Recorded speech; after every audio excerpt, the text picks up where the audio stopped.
Acts chapter 23. While Paul was looking intently at the council, he said, "Brothers, up to this day, I have lived my life with a clear conscience before God."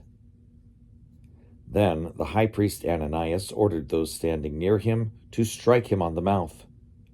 At this, Paul said to him, "God will strike you, you whitewashed wall.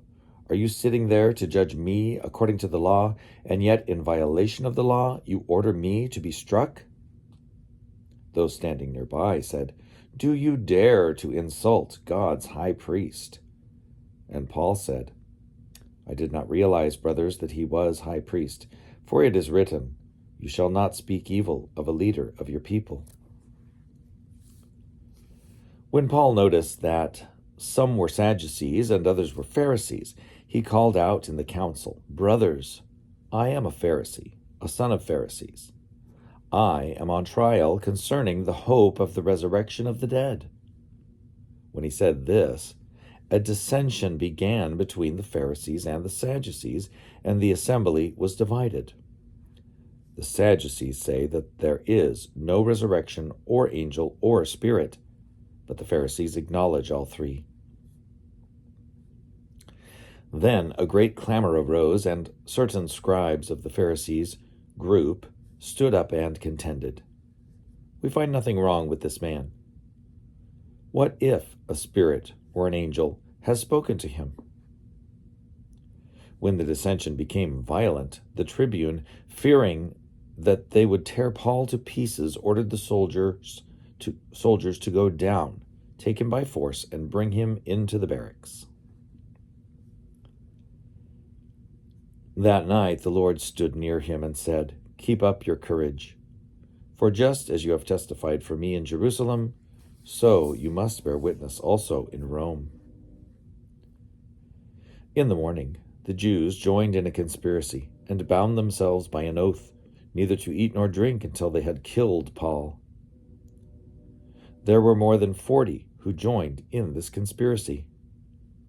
They went to the chief priests and elders and said, "We have strictly bound ourselves by an oath to taste no food until we have killed Paul. Now then, you and the council must notify the tribune to bring him down to you, on the pretext that you want to make a more thorough examination of his case, and we are ready to do away with him before he arrives." Now the son of Paul's sister heard about the ambush, so he went and gained entrance to the barracks and told Paul. Paul called one of the centurions and said, "Take this young man to the tribune, for he has something to report to him." So he took him, brought him to the tribune, and said, "The prisoner Paul called me and asked me to bring this young man to you. He has something to tell you." The tribune took him by the hand, drew him aside privately, and asked, "What is it that you have to report to me?" He answered, "The Jews have agreed to ask you to bring Paul down to the council tomorrow, as though they were going to inquire more thoroughly into his case. But do not be persuaded by them, for more than 40 of their men are lying in ambush for him. They have bound themselves by an oath neither to eat nor drink until they kill him. They are ready now and are waiting for your consent."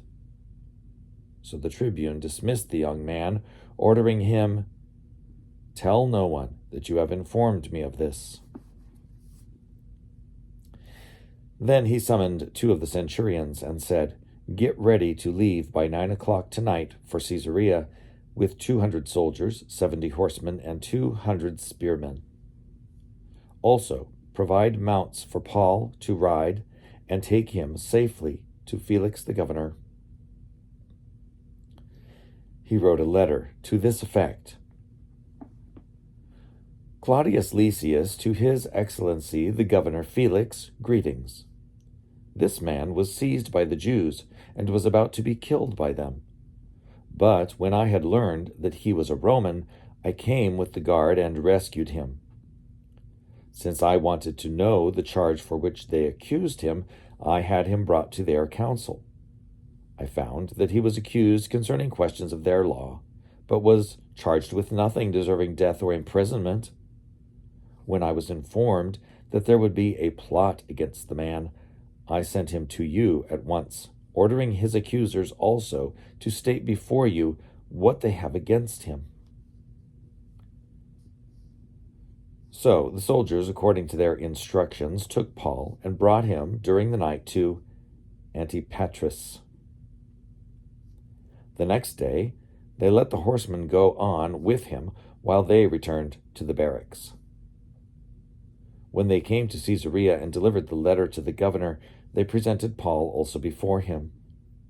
On reading the letter, he asked what province he belonged to, and when he learned that he was from Cilicia, he said, "I will give you a hearing when your accusers arrive."